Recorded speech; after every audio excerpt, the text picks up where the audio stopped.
Wilayah pesisir utara Pulau Jawa memiliki kekayaan potensi yang menarik untuk cerita petualangan. Juwana salah satunya. Memiliki area tambak bandeng seluas lebih kurang 2.000 hektar, menjadikan Juwana sebagai salah satu daerah sentra penghasil bandeng yang cukup tersohor. Mari Mas! Nangkep ikan tuh ada macam-macam caranya. Ada yang dipancing, ada yang dijaring. Kayak sekarang nih yang saya lakukan bersama bapak-bapak di sini. Aduh! Ya. Dan kalau dijaring kayak gini tuh harus dilakuinnya berame-rame. Karena kalau sendirian nggak bisa. Jaringnya aja tuh panjangnya sekitar 150 meter. Wow!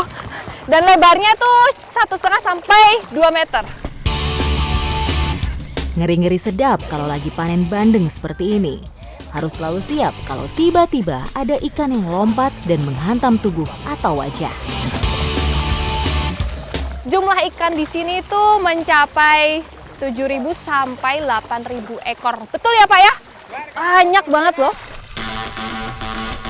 Untuk menghasilkan ikan bandeng kualitas terbaik, para nelayan tambak bandeng memiliki cara yang unik. Cara tersebut hanya bisa dilakukan saat proses penggiringan ikan seperti sekarang. Jadi ini kita sambil nunggu proses ikannya membuang kotorannya. Terus kalau udah gitu nanti dia daya jualnya tuh jauh lebih tinggi daripada ikan yang masih ada kotorannya di perut. Kalau ikan yang masih ada kotorannya di perut itu dia empuk ya Pak? Iya empuk. Nah, tapi kalau udah keluar kayak yang ditunjukin sama Bapak tadi, itu berarti dia udah bagus, udah mengeras. Ya, betul ya Pak? Ya. Bandeng atau milkfish merupakan ikan asli dari Asia Tenggara. Persebarannya cukup merata di wilayah perairan sekitar Samudra Hindia dan Pasifik. Bandeng bisa hidup di ketiga jenis kategori air, mulai dari air asin, payau, hingga air tawar. Nah, untuk usia ikannya sendiri ini kurang lebih 5 bulan ya Pak? Campur-campur apa? Ya, enggak. Oh enggak, memang sama semuanya Ya, sama. 5 bulan. Aktif banget ya. Bandeng-bandeng yang kali ini kami panen berukuran rata-rata 300 gram. Ini namanya proses pemboncongan. Jadi ikannya tuh dikumpulin, digiring semuanya biar masuk ke dalam pintu, masuk ke jaringnya ya Pak. Ya. Ini Bapak nungguin pintunya? Ya. Penjaga pintunya nih. Pelawang ini pelawang. Pelawang, wow. Panen tambak bandeng biasanya dilakukan lewat tengah hari. Karena nutrisi pakan yang diberikan pagi harinya sudah tercerna oleh ikan yang hendak dipanen. Dengerin suara dari ikan-ikannya, ini memuaskan banget sih karena perjuangan ya Pak buat ngumpulin ikannya jadi satu di sini. Tuh, sebanyak ini saya tuh sampai merinding. Meski jumlah hasil panen kali ini cukup banyak, tapi dari tadi proses awal turun jaring hingga pengumpulan ikan tak butuh waktu lebih dari 1 jam. Kerja sama tim benar-benar memegang peran penting agar hasil panen bisa maksimal. Dan dipastikan tidak ada ikan yang tertinggal. Untuk bisa mengangkut ikan sebanyak ini, ternyata ada cara dan tekniknya sendiri. Nah ini lagi proses pemilihan ikan. Kalau dilihat kasat mata, itu tuh ukurannya tuh sama. Tapi kalau diperhatiin lagi ternyata beda tuh. Ada yang besar, ada yang kecil. Kalau yang besar langsung kita masukin ke keranjang, kalau yang kecil ditinggal ya Pak? Ya, Iya. Salah satu kearifan para pemanen bandeng di sini adalah mereka tidak digaji. Juragan kolam menggantikan rupiah dengan beberapa ekor ikan untuk dibawa pulang para pemanen ini.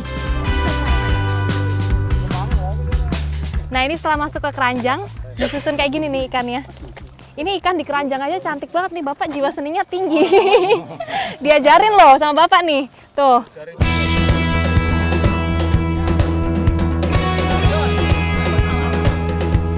Ini kayaknya kalau diolah enak nih Mas. Biasanya kalau di sini diolah apa? Yang paling enak itu dibikin mangut Mbak. Dibikin mangut. Iya. Oh ya udah yuk langsung kita olah ya. Ikuti jejak saya, jejak petualang. Tak hanya terkenal sebagai penghasil ikan bandeng, Juwana juga memiliki bermacam jenis olahan berbahan dasar ikan bandeng. Sejauh ini yang saya tahu biasanya ikan bandeng itu kan di presto. Dan kalau di presto itu nggak perlu dibersihin sisinya. Nggak perlu. Iya, tapi kalau ini mau kita olah jadi mangut, bandeng asap tanpa duri. Untuk proses ikan cabut duri, ada tahapan-tahapan yang membutuhkan ketelitian dan ketekunan. Jadi sebenarnya jeroan dari ikan bandeng ini bisa diolah jadi waleran. Tapi kalau empedunya udah pecah, Pahit rasanya pahit, terus nggak bisa dipakai. Bagi masyarakat Juwana, bandeng tidak hanya bisa diambil dagingnya saja. Jeroan ikan juga bisa diolah menjadi pepes, sedangkan duri dan siripnya bisa menjadi bahan dasar pembuatan kerupuk.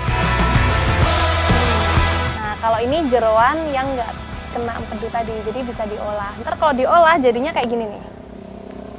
Ini udah proses direbus dan dikasih garam untuk menghilangkan rasa pahit dan juga rasa amis dari jeroan ini. Kalau yang ini?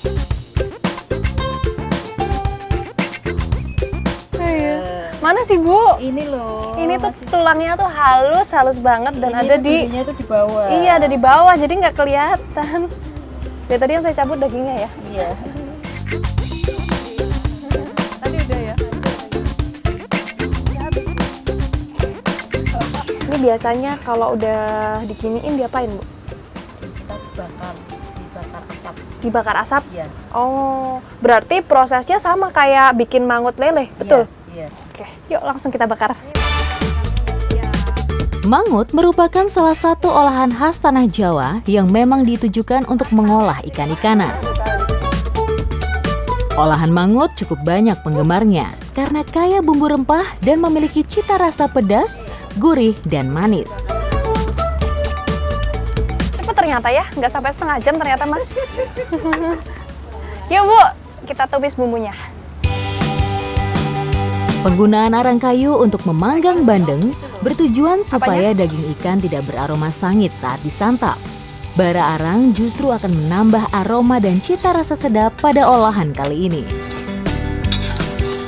Ini belum mendidih aja, aroma rempahnya itu wah, enak tenan. Salah satu keunikan memasak mangut adalah santan yang justru dimasukkan paling terakhir. Tujuannya supaya santan tidak pecah dan lebih menguatkan cita rasa gurih. Selain mangut bandeng, jeroan bandeng juga langsung kami olah jadi waleran. Ini apa, Bu? Lemper ya? Bukan. Oh, bukan. Ini waleran. Waleran, Tapi udah jeroan disiapin. bandeng. Oh iya, jeroannya ya. Iya. Tapi udah disiapin sama Ibu nih. Ini langsung digoreng gini aja ya, Bu, sedaun-daunnya. Iya. Nah, ini nih yang unik. Itu tuh digorengnya tuh sedaun-daunnya. Biasanya kalau pakai dibungkus pakai daun pisang gini kan dikukus. Iya. Ini digoreng. Bumbu untuk membuat waleran cukup sederhana. Setelah jeroan ikan direbus atau kukus, tinggal menambahkan bawang putih, garam, serta jeruk nipis. Nih, daunnya udah berubah warna dan aromanya tuh kayak pepes ikan. Itu artinya udah matang ya, Mas? Siap disantap ya? Siap. Oke. Makan ya, makan dulu. Tenang aja. Ya.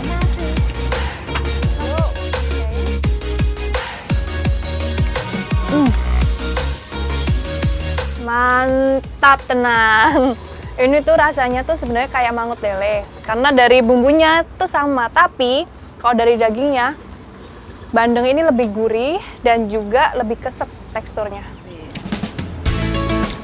Meski tak sepopuler ikan salmon, ternyata bandeng juga sangat bagus untuk tumbuh kembang anak-anak. Bahkan dalam sebuah penelitian terungkap, kandungan omega 3 dalam bandeng 6 kali lebih banyak daripada ikan salmon. Semakin tinggi kandungan omega 3, tentu semakin baik pula bagi kesehatan dan kecerdasan otak kita. Saya tuh dari tadi masih ngebayangin kalau ini tuh ikan biasanya gitu, jadi harus milih durinya. Dari tadi saya berusaha milih durinya, Bu. Lah iya. Ternyata emang nggak ada durinya, Nggak ada ya? durinya. Lupa tadi udah diambilin durinya ya. Iya, nggak usah repot-repot. Milihin ya. Milihin, langsung Iya. bisa disantap. Oh iya.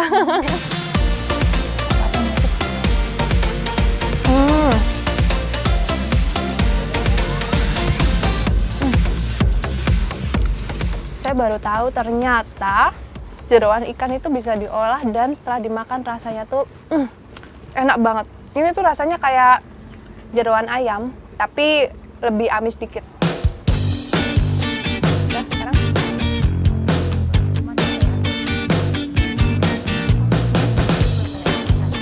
benar-benar pengalaman baru buat saya bertualang di daerah Juwana ini. Karena pertama kali juga saya masak bandeng dibikin mangut, terus masak waleran, dan juga nyicipin kulinernya Kasini nih. Enak banget ya. Iya. Ikuti jejak saya, jejak petualang.